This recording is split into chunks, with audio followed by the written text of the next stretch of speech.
അസ്സലാമു അലൈക്കും വറഹ്മത്തുള്ളാഹി തആല വബറകാതുഹു. അല്ലാഹുമ്മ സ്വല്ലി അലാ സയ്യിദിനാ മുഹമ്മദിനിൽ ഫാത്തിഹി ലിമാ ഉഗ്ലിഖ് വൽ ഖാതിമി ലിമാ സബഖ് നാസിറിൽ ഹഖ് ബിൽ ഹഖ് വൽ ഹാദി ഇലാ സിറാത്തിക്കൽ മുസ്തഖീം വഅലാ ആലിഹി ഹഖ ഖദ്രിഹി വമിഖ്ദാരിഹിൽ അദീം. എന്തെല്ലാവരും വിശേഷം? റാഹത്തല്ലേ? സുഖല്ലേ?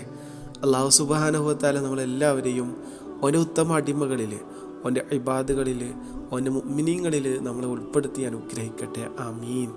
ഇൻഷാ അല്ലാഹ് ഈ വീഡിയോയിലൂടെ നിങ്ങളുമായിട്ട് ഷെയർ ചെയ്യുന്നത് ഖുർആനിൽ വളരെ ചെറിയൊരു സൂറത്ത്, നമുക്കെല്ലാവർക്കും പരിചയമുള്ള, നമുക്കെല്ലാവർക്കും ഫെമിലിയർ ആയിട്ടുള്ള ഒരു സൂറത്താണ് സൂറത്തുൽ അസ്ർ എന്നുള്ളത്.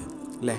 എല്ലാവർക്കും അറിയാം, ചെറിയൊരു സൂറത്താണ്. ഈ സൂറത്ത് ചൊല്ലിയിട്ട് പലർക്കുണ്ടായ അനുഭവങ്ങൾ, പലർക്കുണ്ടായ ഇതിലൂടെ ഉണ്ടായ എക്സ്പീരിയൻസുകൾ, അതാണ് ഈ വീഡിയോയിലൂടെ നിങ്ങളുമായിട്ട് ഷെയർ ചെയ്യുന്നത്. എന്താണെങ്കിലും അള്ളാഹു ഇതൊക്കെ മനസ്സിലാക്കി ജീവിതത്തിൽ ഇതുപോലെ സൂറത്തുകൾ, ഇതുപോലെയുള്ള എല്ലാ നല്ല കാര്യങ്ങളും ജീവിതത്തിലൊക്കെ ചേർത്ത് വെക്കാനുള്ള, മരണം വരെ പതിവാക്കാനുള്ള ഭാഗ്യം പടച്ച റബ്ബ് നൽകട്ടെ എന്ന് ആത്മാർത്ഥമായിട്ട് ദുആ ചെയ്യുക. പിന്നെ മറ്റൊരു കാര്യം പറയാനുള്ളത് ഖുർആനാണ്. ഖുർആൻ കൊണ്ട് ശരിക്കും നമുക്ക് ഒരു കാര്യത്തിനും പരിഹാരം ലഭിക്കാതിരിക്കൂല എന്നുള്ളതാണ്. ഖുർആൻ കൊണ്ട് നമ്മളൊരു രോഗത്തിന് ചികിത്സ തേടിയാൽ, ഖുർആൻ കൊണ്ട് നമ്മളൊരു പ്രശ്നത്തിന് പരിഹാരം തേടിയാൽ ആ പരിഹാരം ഉറപ്പായിട്ടും നമുക്ക് ലഭിക്കുമെന്നുള്ളതാണ്. അല്ലെങ്കിൽ നമ്മുടെ ആ ഒരു ആഗ്രഹം നടക്കുമെന്നുള്ളതാണ്. കാരണം ഖുർആൻ കൊണ്ട് നമുക്കൊരു കാര്യം ലഭിച്ചിട്ടില്ലെങ്കിൽ പിന്നെ നമ്മൾ എന്ത് ചെയ്തിട്ടും കാര്യമില്ല, എങ്ങനെ നമുക്ക് ലഭിക്കൂല എന്നുള്ളതാണ്. എന്താണെങ്കിലും വിഷയത്തേക്ക് വരാം. സൂറത്തുൽ അസ്ർ അറിയാത്തവരുണ്ടാവില്ലല്ലോ അല്ലേ? ബിസ്മില്ലാഹിർ റഹ്മാനിർ റഹീം. വൽ അസ്ർ ഇന്നൽ ഇൻസാന ലഫീ ഖുസ്ർ ഇല്ലല്ലദീന ആമനു വഅമിലുസ് സ്വാലിഹാത്തി വതവാസൗ ബിൽ ഹഖ് വതവാസൗ ബിസ് സബ്ർ. ഇതാണ് സൂറത്തുൽ അസ്ർ എന്നുള്ളത്. ഈ സൂറത്ത് ചൊല്ലിയിട്ടുണ്ടായ അനുഭവങ്ങൾ. ഒരാൾ പറയാണ്, എനിക്ക് നല്ല പനിയായിരുന്നു, മരുന്ന് കഴിച്ചിട്ടും വിട്ടു, പിന്നെ ഇങ്ങനെ പനിക്കും, അൽഹംദുലില്ലാഹ്. ഇത് ഓതിയിട്ട് കുറച്ച് നേരം കഴിഞ്ഞതും നല്ല മാറ്റമുണ്ട് എനിക്ക് എന്ന് ഒരാൾ പറയാ. സുബ്ഹാനല്ലാഹ്, ആലോചിച്ച് നോക്കി.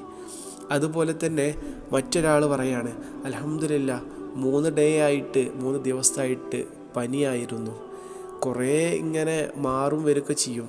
ഈ സൂറത്ത് മന്ത്രിച്ചു കൊടുത്തപ്പോൾ പനി ശിഫയായി, അൽഹംദുലില്ലാഹ്. സുബ്ഹാനല്ലാഹ്, സുബ്ഹാനല്ലാഹ്. അതുപോലെ തന്നെ മറ്റൊരാൾ പറഞ്ഞു, അൽഹംദുലില്ലാഹ് നല്ല മാറ്റമുണ്ട്. അതുപോലെ മറ്റൊരാൾ പറയുന്നുണ്ട്, അൽഹംദുലില്ലാഹ് ഈ സൂറത്ത് ഞാൻ 7 തവണ ഓതി, എൻ്റെ മോൻ്റെ പനി കുറഞ്ഞു. അതുപോലെ മറ്റൊരാൾ പറയുന്നുണ്ട്, അൽഹംദുലില്ലാഹ് ഇപ്പോൾ രാത്രി 2:30, ഇത്രയും നേരം എൻ്റെ മോൾക്ക് തൊട്ടാൽ പൊള്ളുന്ന പനിയായിരുന്നു, മോൾക്ക് 7 മാസമായിട്ടുള്ളൂ, ഞാൻ ഒരുപാട് പേടിച്ചു, അപ്പോൾ സെർച്ച് ചെയ്തപ്പോൾ ഈ വീഡിയോ കിട്ടിയത്, ഈ സൂറത്ത് ഓതി അങ്ങനെ നിമിഷത്തിനുള്ളിൽ പനി മാറിക്കിട്ടി. പടച്ചോൻ എത്ര സ്തുതി പറഞ്ഞാലും മതിയാവില്ല, അൽഹംദുലില്ലാഹ്.